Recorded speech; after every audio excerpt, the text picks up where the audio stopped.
Boa noite, sejam bem-vindos ao nosso curso de questões e simulados de direitos humanos para a prova da Polícia Civil de Santa Catarina. Convidei aqui os meus alunos para fazermos a gravação ao vivo dessa primeira aula.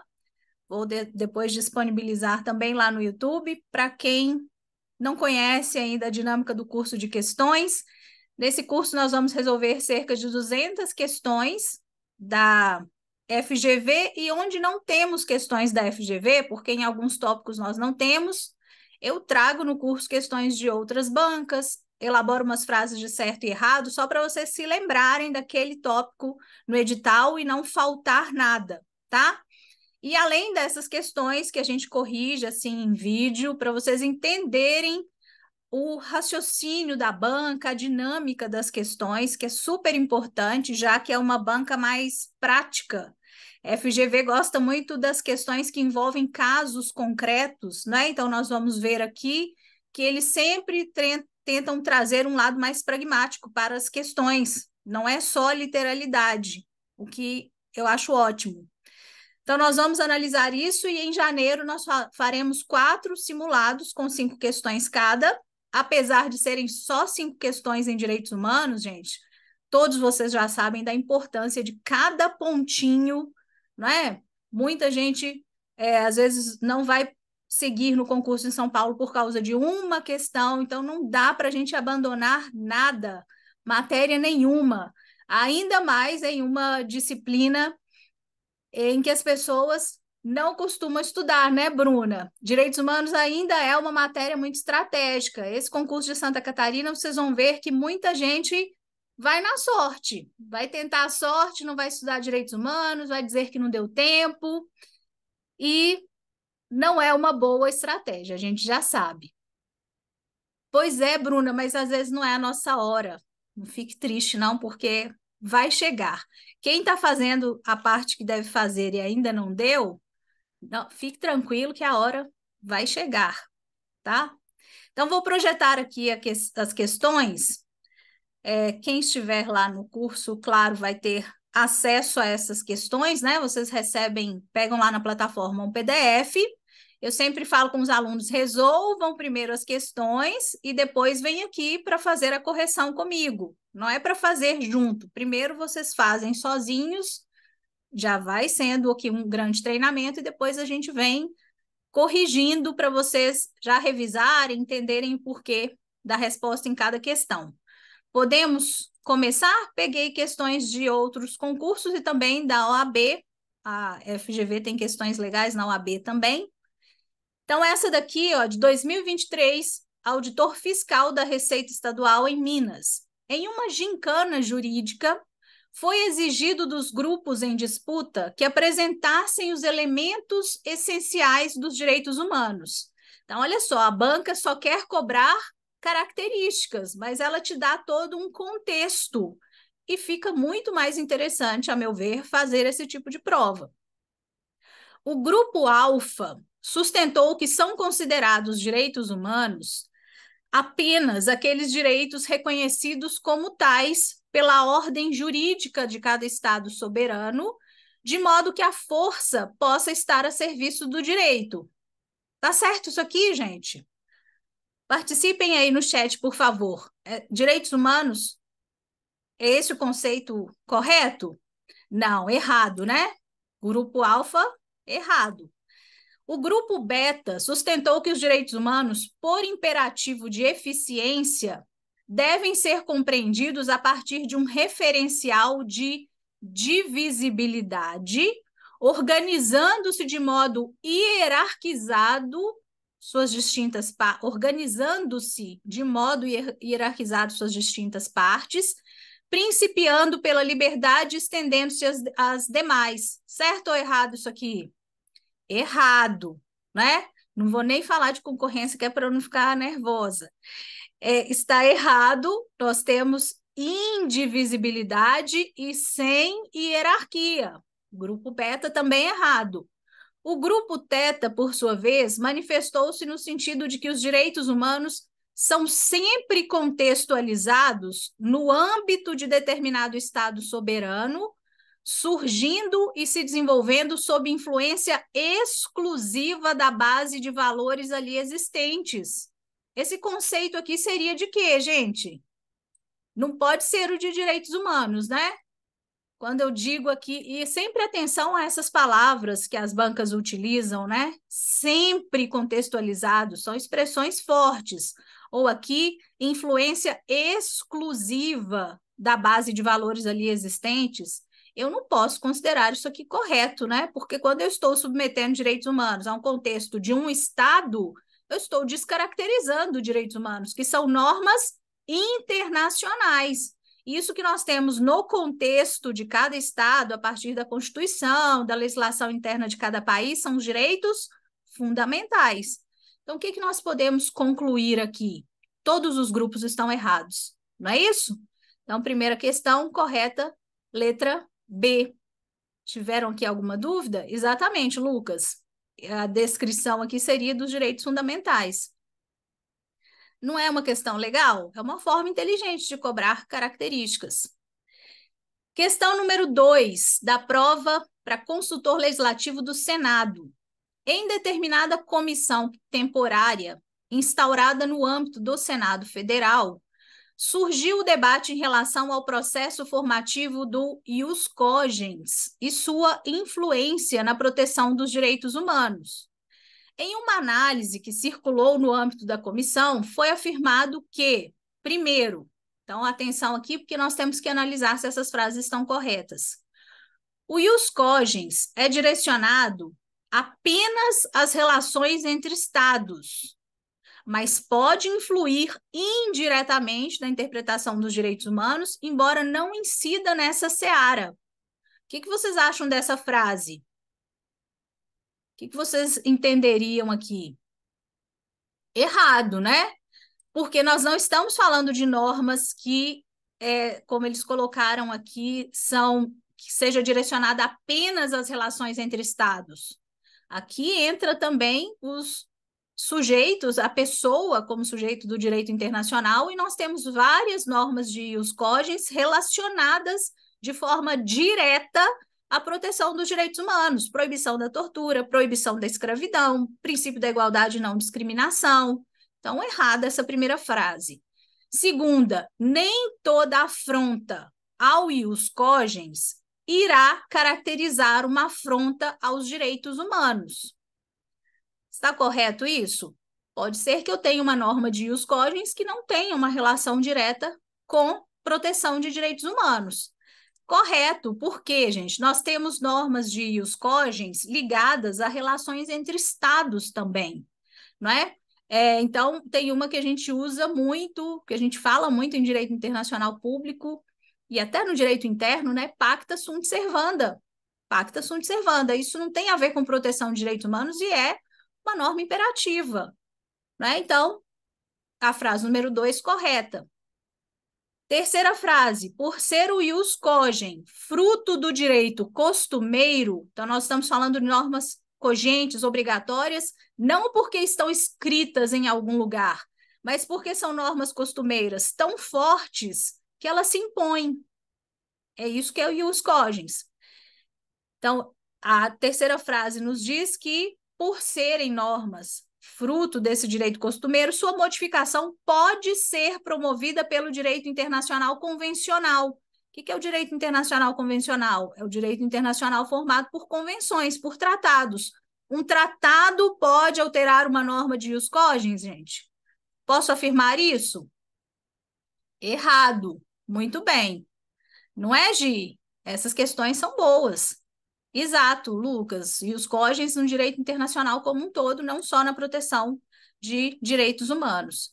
Então, aqui nessa questão, só a frase 2 é que está correta, não é? Nem toda afronta ao ius cogens irá caracterizar uma afronta aos direitos humanos. Então, correta a letra C.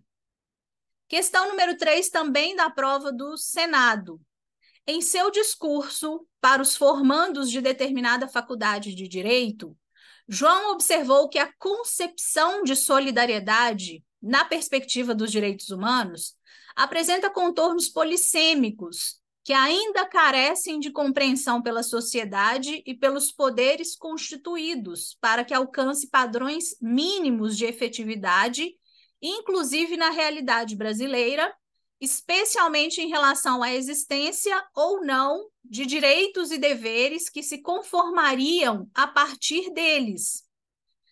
Então, o próprio enunciado já te coloca para pensar, né? Porque não são aqueles enunciados grandes, sem propósito. Você precisa estar atento desde o enunciado. E nas provas, na prova, acho que o nosso maior referencial para delegado é a prova da Polícia Civil do Amazonas, que foi a FGV, e aí eles te colocam nessa situação. Se você fosse um delegado, se estivesse dando uma palestra, é sempre um lugar em que você tem que ter essa autoridade, esse saber em direitos humanos. Então, é uma prova que você sai dali se sentindo bem, né? Porque você está testando seu conhecimento de um lugar com autoridade. Então, com os olhos voltados às reflexões de João, é correto afirmar que a referida solidariedade. Outro aspecto interessante da FGV, eles sempre fazem uma relação entre direitos humanos e direitos fundamentais. Eles têm o hábito, isso eu já não gosto muito, mas como vocês têm que estudar constitucional também, vocês vão ver que as questões misturam muito direitos humanos e direito constitucional.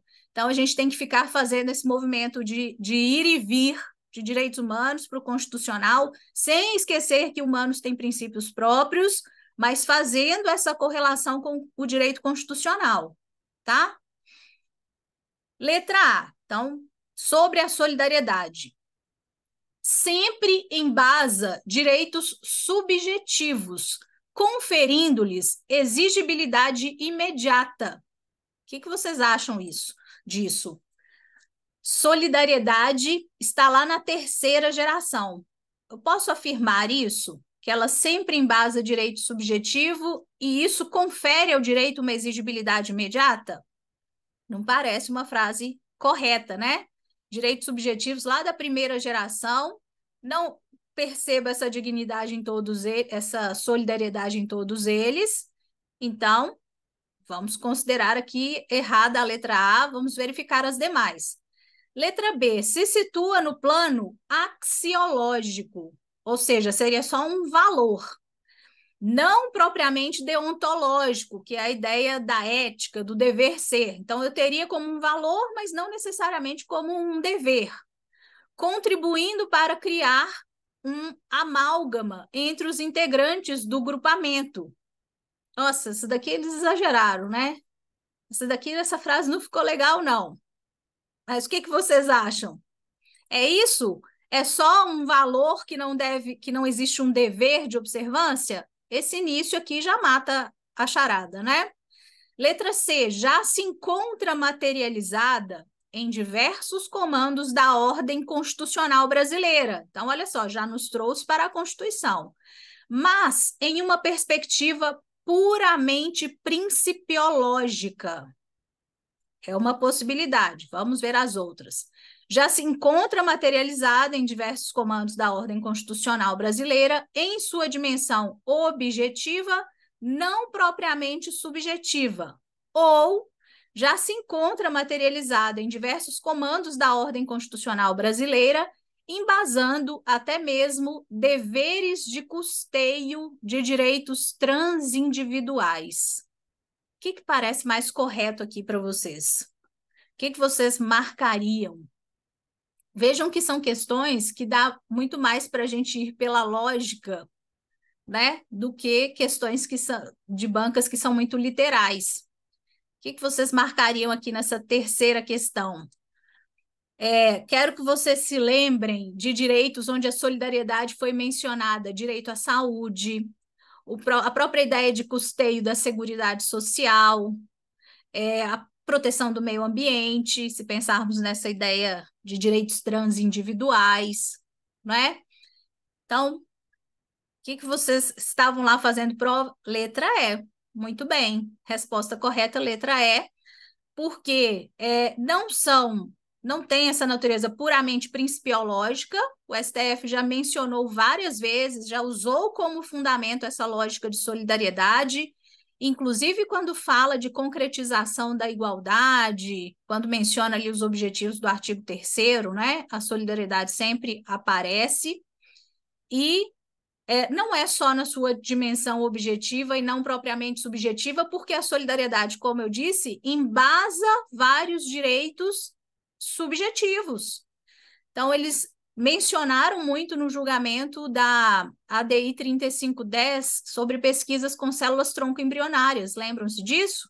Por que permitir essas pesquisas? Porque existem pessoas, e aí pensando no direito à saúde, nessa ideia de solidariedade, essas pesquisas podem trazer a cura para pessoas que estão aí esperando isso, né? Então, também é um fundamento interessante na visão do Supremo. Então, questão número 3, resposta dada como correta, letra E. Não achei a questão mais bem elaborada de todas, mas achei que faz sentido, né? Vocês também foram aí coerentes na resposta. Questão número 4. Os direitos humanos são... Quando eu leio uma frase dessa, eu já estou com trauma da VUNESP, sabe? Mas essa daqui é boa. Letra A. Escalonados e intransferíveis? Escalonados não, né? Porque não há hierarquia entre direitos humanos. Graduados e interdependentes? Graduados também não. Letra C. Globais, mesmo não se aplicando a todas as culturas. Universais, indivisíveis, interdependentes e interrelacionados. Custa fazer uma questão coerente assim, gente? Letra E, hierarquizados de modo a garantir a precedência aos que mais precisam. Hierarquia, não. Então, só com essa ideia de que não existe hierarquia, a gente já quase matava a questão, e com a ideia aqui de, não é que são globais, são universais, e a ideia é que se apliquem sim a todas as culturas, não é? A universalidade independe de cultura, de sistema político, de religião. Então, o que vocês marcariam aqui? Concorrente traumatizou, né? Letra D, muito bem. Pronto. Não precisa? Quer colocar uma questão fácil na prova? É assim. Questão número 5. Você, que atua na defesa de direitos humanos, foi convidado para participar de um debate promovido pela Comissão de Direitos Humanos da OAB. Um dos debatidores afirmou, com base na Declaração e Programa de Ação de Viena, FGV também adora essa declaração. Vocês vão ver que eles mencionam muito nas questões.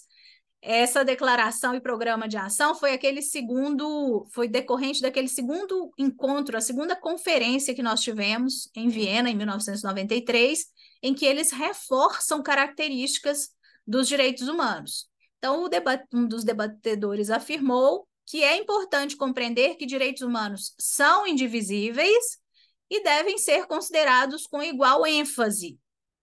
Outro debatedor retrucou essa informação. No momento da sua fala, você deve esclarecer que, de acordo com a declaração citada, os direitos humanos são... Então, você, né, autoridade da matéria, já estudou aqui comigo, ia responder o quê? Letra A, indivisíveis, interdependentes e interrelacionados, e a comunidade internacional deve considerá-los em pé de igualdade. Vamos ver as outras. Divididos em direitos públicos e direitos privados? Já podemos parar, né? Com ênfase nos direitos públicos ainda? Socorro. Letra C, divididos em direitos em sentido forte e direitos em sentido fraco. E que apenas os direitos civis e políticos são direitos humanos em sentido forte. Nada disso. Conceitos acadêmicos sempre em disputa, e que a Declaração e Programa de Ação de Viena não fala da indivisibilidade ou divisibilidade dos direitos humanos. Tranquila, né? Mas pelo menos te diverte, te faz pensar um pouco. Qual é a resposta, gente? Correta aqui na questão número 5. Muito bem, letra A. Indivisíveis, interdependentes e interrelacionados, e não há hierarquia entre eles. Questão número 6. A Companhia Energética de Minas Gerais, CEMIG, foi responsabilizada e a FGV ainda é fofoqueira. Eles trazem uns casos concretos que eu acho muito legal. Por fiscais do Ministério do Trabalho e do Emprego e pelo Ministério Público do Trabalho pela submissão de 179 trabalhadores a condições análogas às de escravos em Belo Horizonte. Esse fato gravíssimo comprova, na prática, violação de um princípio crucial acerca dos direitos humanos. Assinale a opção que expressa esse princípio. Letra A. O princípio do relativismo cultural determina que o trabalho forçado seja combatido apenas nos países onde a legislação defina tal conduta como ilícita. Letra B. O princípio da razoabilidade, pois não é razoável que pessoas sejam submetidas ao trabalho na condição análoga de escravo.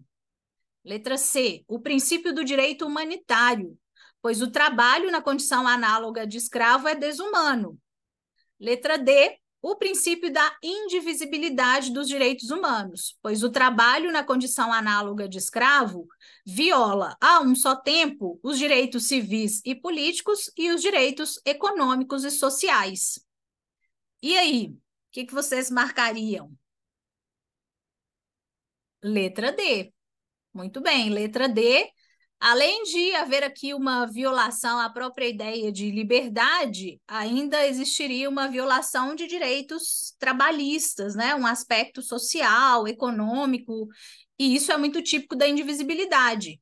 Cuidado com princípios que existam em outras matérias e que eles usaram aqui para tentar criar uma pegadinha, né? Razoabilidade não é o que está descrito na letra C.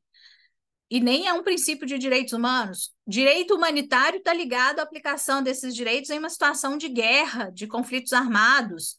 Então, eles fazem umas pegadinhas aqui, mas a letra D achei que ficou bem clara. Quando vocês chegassem lá, teriam certeza da resposta.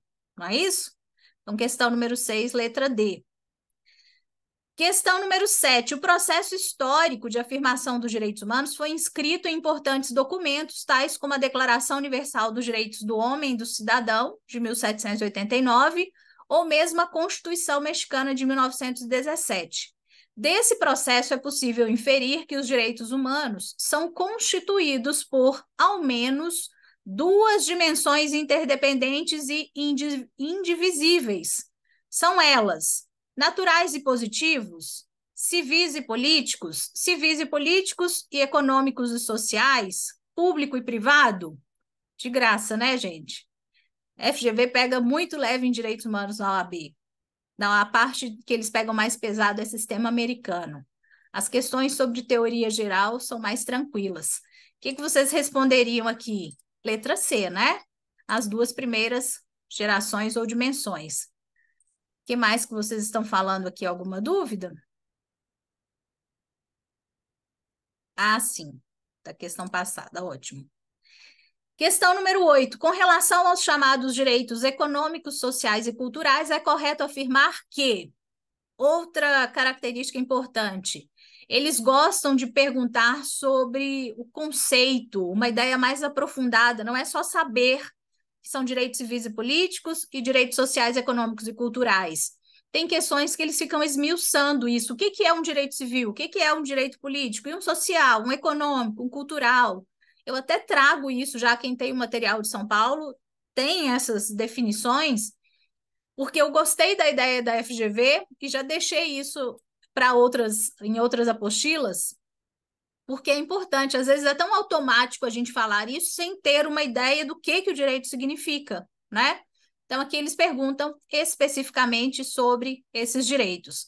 São direitos humanos de segunda geração, o que significa que não são juridicamente exigíveis, diferentemente do que ocorre com civis e políticos.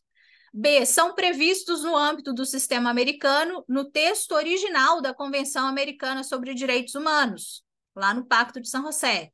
C, formam, junto com os direitos civis e políticos, um conjunto indivisível de direitos fundamentais, entre os quais não há qualquer relação hierárquica. Letra D, incluem o direito à participação no processo eleitoral, educação, alimentação e previdência. O que vocês marcariam aqui? Letra C. Muito bem. Questão 8, letra C. Por que que a letra E está errada? A letra E, não, me perdoem, a letra D. Por que a letra D está errada? Por que a B está errada? Quando a FGV coloca que são previstos, tem até um artigo lá na Convenção Americana com a previsão, mas nós entendemos que não era o objetivo da banca, né? Qual a pegadinha aqui? Ela quis dizer que eles são desenvolvidos lá no Protocolo de São Salvador, porque a Convenção Americana desenvolve os direitos civis e políticos. E na letra E, participação no processo eleitoral, direitos civis, direitos políticos, que são componentes da primeira geração. Então, correta aqui a letra C. Questão número 9. O trabalho escravo é uma das mais graves formas de violação de direitos humanos. Essa prática revela como uma mesma situação pode violar diferentes tipos de direitos. Diante disso, olha ela de novo, a Declaração dos Direitos Humanos de Viena confirmou que todos os direitos humanos devem ser considerados. Vejam como as questões são parecidas nessa parte. Universais, indivisíveis, interdependentes e interrelacionados. Tá certo? B, naturais, positivos, nacionais e internacionais. Letra C. E eles ajudam muito, né? As outras alternativas não têm nada a ver. Civis, políticos, morais e existenciais. Individuais, coletivos e transgeracionais. Morais, legais e constitucionais. Característica dos direitos humanos. Correta aqui, letra A. Muito bem. Então, vejam como são tranquilas essas questões. Claro que tem muita questão aqui de OAB, de para cargos técnicos, que são naturalmente questões mais fáceis, mas quando você vai pegando a linha de raciocínio da banca, mesmo as questões mais difíceis ficam mais fáceis para serem resolvidas. E uma outra dica importante, eles adoram esse tipo de questão aqui, ó, como a gente viu na terceira, em que eles copiam uma parte idêntica da frase e mudam só o final. Então, o início é idêntico, mas chega a diferentes conclusões. Tem muita questão nesse formato. Então, você tem que ir desenvolvendo aquele raciocínio lógico, né? Para você chegar a essa conclusão correta. E para fecharmos, questão 10, é costume que, no âmbito da teoria geral dos direitos humanos, eles sejam classificados em gerações ou dimensões que expressam a maneira como foram afirmados ao longo do tempo.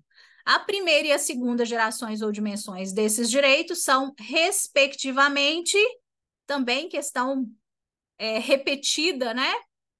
Direitos civis e políticos e direitos econômicos e sociais. Correta, letra C.